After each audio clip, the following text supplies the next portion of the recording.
বিগত 20 বছর থেকে একটা রাষ্ট্র এই জালেমদের বিরুদ্ধে লড়াই করেছিল এবং সাম্প্রতিক সময়ে তাদের কারেন্সি মার্কিন ডলারকে ছাড়িয়ে গেছে।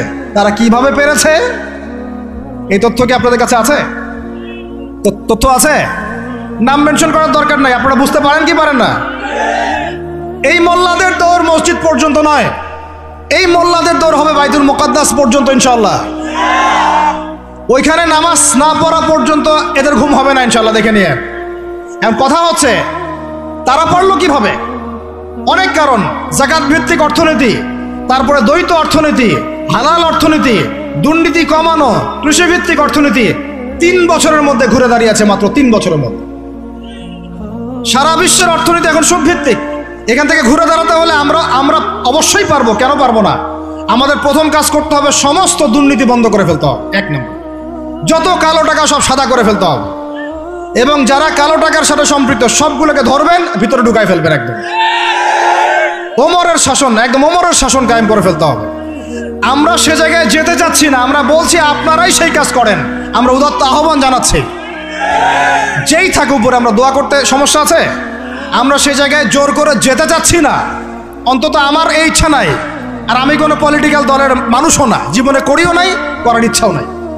আমি আমার অনুরোধ, আমার আক্ষেপ, আমার আবদার হচ্ছে সমস্ত দুর্নীতিবাজদেরকে ধরবেন আর সাইজ করবেন।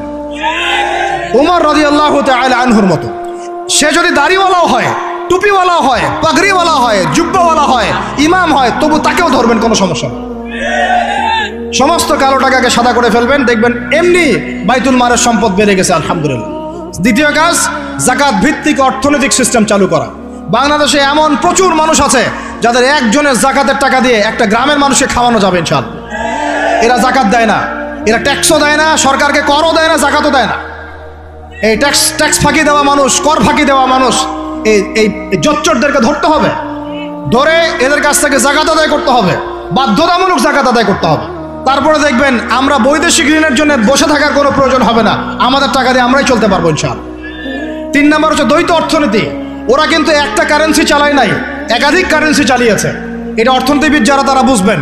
একটা কারেন্সির অনেক দুর্বলতাও আছে, এগুলো নিয়ে আমি খোলামেলা কথা এই মাহফিল স্টেজে বলতে পারবো না। বসতে চাইলে বসেন আমার সাথে, অর্থনীতি নিয়ে বসতে চাইলে আমার সাথে বসেন, আমরা আলোচনা করি, কথা বলেন, আমাদেরকে মূল্যায়ন করেন, কথা শোনেন।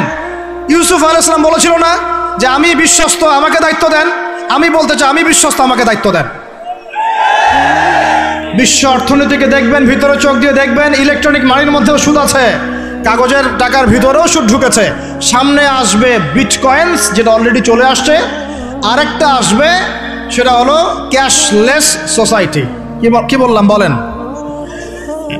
বলদ বলবে যে ভবিষ্যৎবাণী করে গেল, আহলুল বলদ ওয়াল কিরদা, আহলুল হিমার ওয়াল কিরদা। তো এরা ভবিষ্যৎবাণী করে গেল। আরে বর্তমান সম্পর্কে তুমি খবর রাখো না বলেই তো বর্তমানকে ভবিষ্যৎ মনে হয় তোমার। এটা বহু কান্ট্রিতে অলরেডি চালু হয়ে গেছে। এই যে আমাদের অনেক ভাই ব্যবসা করে, তারা চায়না যায়, কোরিয়া যায়, উত্তর কোরিয়া, দক্ষিণ কোরিয়া যায়, ওরা দেখে আসতেছে চায়না চালু করে ফেলছে অলরেডি। ক্যাশলেস সোসাইটি মানে হচ্ছে আপনি আপনার মুদ্রাকে সংরক্ষণ করতে পারবেন না। আপনি দেখলেন খিদির আলাইহিস সালাম দেয়াল নির্মাণ করলেন, দেয়ালের নিচে কি ছিল? খাজানা ছিল। তাহলে দেয়ালের নিচে খাজানা তিনি সংরক্ষণ করলেন কেন? এতিম বালকরা যেন বড় হয়ে সেটা নিতে পারে। তাহলে আপনি চিন্তা করেন ওই মুদ্রাটা কি ছিল? ইলেকট্রনিক মানি ছিল যেটা তিনি সংরক্ষণ করলেন। ওই মুদ্রাটা কি কাগজের মুদ্রা ছিল যেটা তিনি সংরক্ষণ করলেন? ওই মুদ্রাটাকে বিটকয়েন ছিল যেটা তিনি সংরক্ষণ করলেন? তিনি সংরক্ষণ করেছেন হয় গোল্ড কয়েন অথবা রূপার মুদ্রা। কারণ এটার মূল্য কমে যাবে না, এরা 20 বছর পর বড় হলেও বাবারই সম্পত্তি ফেরত পাবে। এইটা হলো ইসলামিক কারেন্সি, যেটা বিশ্ব থেকে উঠিয়ে দিয়েছে এই IMF, ওয়ার্ল্ড ব্যাংক আর ইউনাইটেড স্টেট এবং এদের যে চালাপালাগুলো সব। আমরা এই ব্যাস ওই সুর মিলাচ্ছি। ওরা কাগজের মুদ্রা দিয়ে সারা বিশ্বটাকে ডমিনেট করছে। তাও আবার এখানে আরো ব্যাপার আছে, কাগজের সব মুদ্রা আবার এক মানের না। একগুলো হচ্ছে হার্ড কারেন্সি, মানে শক্তিশালী কারেন্সি, একগুলো সফট কারেন্সি, মানে নরম কারেন্সি। বাংলাদেশের টাকা কোন কারেন্সি, হার্ড না সফট? এতটুকু তো জানেন।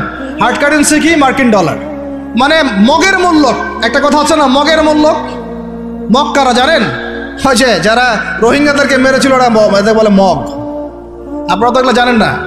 ছোটবেলা আমাদের বাবা মারা ঘুম পাড়াতো না, খোকা ঘুমালো পাড়া জুড়ালো বর্গি এলো দেশে, মনে আছে? বুলবুলিতে ধান খেয়েছে কি বলেন, তারপরে খাজনা দিব কিসে, মনে আছে? ধান ফুড়ালো পান ফুড়ালো কি জানি, খাজনার উপায় কি, আর কটা দিন সবর করো নাকি রসুন। এখানে কি বোঝানো হয়েছে আপনি বুঝতে পারবেন না তো, ইতিহাস পড়তে হবে। খোকা ঘুমালো পাড়া জুড়ালো বর্গি এলো দেশে, বর্গি মানে এই যে মগদেরকে বোঝানো হয়েছে। ওরা উগ্র ছিল, যেখানে যাইতো এরকম মঙ্গলদের মতো ম্যাসাকার করতো, ফসল বিনষ্ট করতো, ট্যাক্স নিত, জুলুম করতো, ওইটা ভয় দেখানো হতো। ওই জন্য ওদের মূল্যক, ওদের এই যে আগ্রাসনটাকে বলা হয় মগের মূল্যক। মগের মূল্যকের ব্যাখ্যা বুঝলেন? এগুলো মগের মূল্য। ওরা এখন হার্ড কারেন্সি দিয়ে মগের মূল্যক, কিরকম যে সারা বিশ্বের সফট কারেন্সিগুলো আমার কারেন্সি দিয়ে নির্ধারিত হবে, মানে আপনার 100 টাকা সমান সমান ওর $1, মগের মূল্যক। কেন আমার 1 টাকা সমান সমান তোমার $1 হতে পারে না? হতে পারে না? এটা করতে দিবে না, কারণ এটা করলে আপনার অর্থনৈতিক অবস্থা অনেক সমৃদ্ধ হয়ে যাবে এবং আপনি তাদের সমান হয়ে যাবেন। আপনি যে দামে তেল কিনবেন তাকেও সে দামে তেল কিনতে হবে। তো ওরা এটা ধরিয়ে দিল।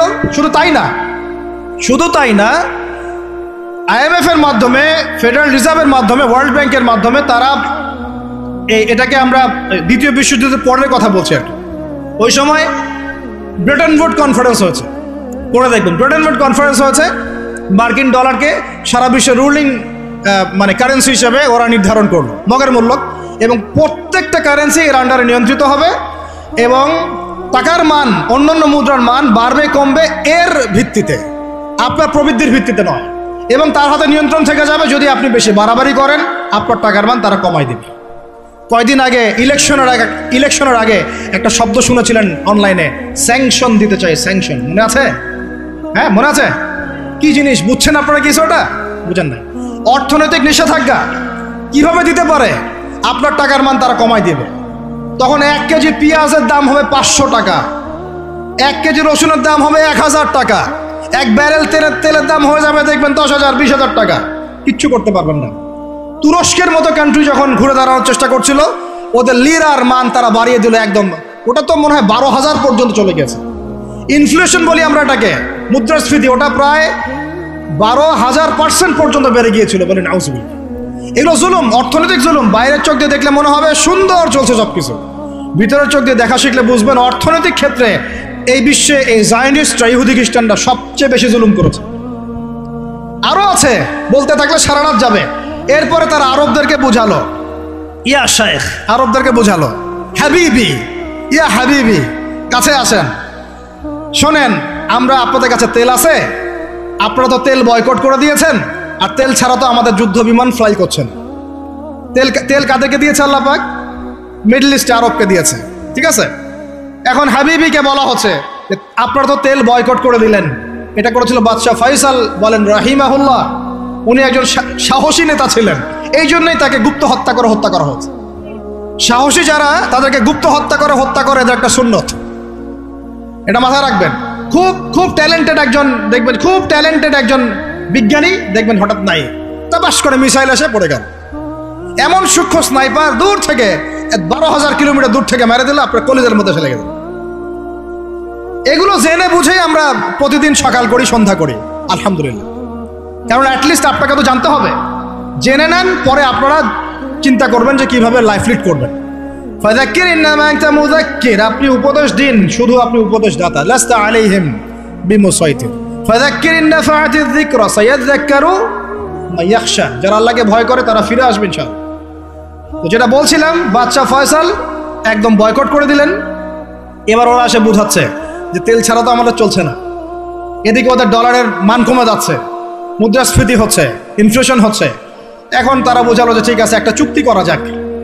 যুবকরা ভালো করে শোনেন, এগুলো জানেন না বলেই অনেক সময় আপনি সহি বলে সহি ভুল পথে যাচ্ছেন। ভাই, সহি পথেই যাচ্ছেন, বাট এটা সহি ভুল হয়ে যাচ্ছে। কথা বোঝাতে পারছি? সহিহের আড়ালে একটা মারাত্মক জয়ীফ আর জাল আকীদা আছে, এটা আপনার সামনে সহি দিয়ে ঢেকে দেওয়া হয়েছে, বুঝতে পারতেছেন না। এই জায়গাটাকে ভালো করে বোঝেন। যখন উম্মর সাথে কেউ গাদ্দারি করে তখন সে সহি থাকে না। উম্মতের সাথে কেউ যদি গাদ্দারি করে তখন সে কি থাকে না? সহি থাকে না। এখন আসেন,